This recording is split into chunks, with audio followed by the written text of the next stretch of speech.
colors and how to really brighten up the shade. We were talking about begonias before we came on. Here's an unusual begonia. Gorgeous. You know, a lot of people don't even know that this plant is cold tolerant, up to 6B. You can grow this in North Carolina and it will come back. Has that metallic color and a little bit of mulch on it. Make sure it does not have a soggy area, a little on the dry side, but it actually has a flower. Yeah, I was going to say, begonias typically have flowers. Right. This one just has one? No, it has a group of cluster of flowers, and it will run out on the ground. But, you know, good to around Atlanta. And here's, you know, we're talking about some other unusual ground covers. This is a fern, Japanese fern called ghost fern. Thank you for reminding me. But it has a red stem, you know, a great silvery kind of foliage, but you know, very upright, and you know, get the ground cover going with this instead of regular Asiatic jasmine. Is this one of these that gets huge? No, stay small. Stay small, easy to control. It is deciduous. Okay. You know,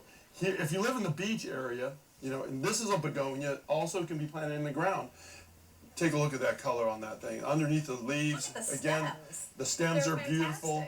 If you live in the beach area, they're going to need a little bit more cold protection.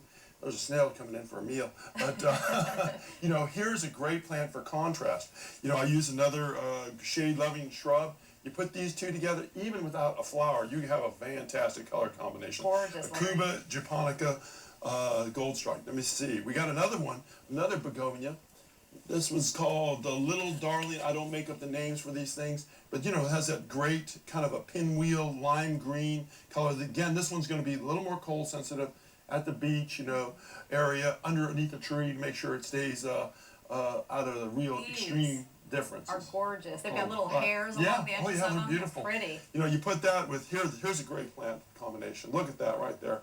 You know, in a container. You can use these in containers in shady areas in your containers. You're right. Great idea. Easy to take care of. Begonias are a wonderful plant. Here's another fern, not commonly used. It's called Lady in Red. The reason it has this name is because all of its stems are that bright red color, and again, a low grower. This is not going to overtake. A lot of times you have these ferns that will just, you know, take over the landscape. This will stay compact, easy to control. Again, another plant you want to plant with the golden elephant ear leaves. You know, here is another great fern. This is a native. You know, so yeah, this one looks familiar. Yeah, it is. They call it the autumn fern. But when it grows, it puts this new orange, vibrant color on. Oh, and I thought this was maybe a problem. Right? No. This is how it's supposed to be. Oh, come on.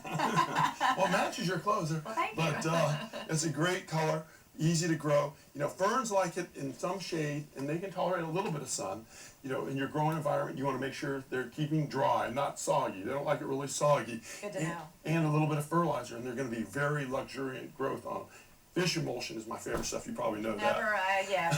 We've got 30 seconds left. Here's another great combination plant. And this, if you're looking at liriope, this is one of the, it's in flower, and I usually don't have one in flower, but this is one of the great liriopes. It's called Royal Purple. Pretty. I wouldn't plant any other one because see how the flower is so much higher than the leaves. Usually they're right inside. Yeah. So if you're looking for a shade growing liriope, Royal Purple. Demand Royal Purple. We demand it. If you want some more information about gardening, log on to larrysgarden.com. Call him at Larry's Garden Design and Install at 346-1970, the year of his birth. And remember, you can hear Larry on the radio every Saturday morning at 8 on WOKV, AM 690 and 106.5 FM. Obviously, the guy knows what he's talking about. He's got some gorgeous specimens here this morning.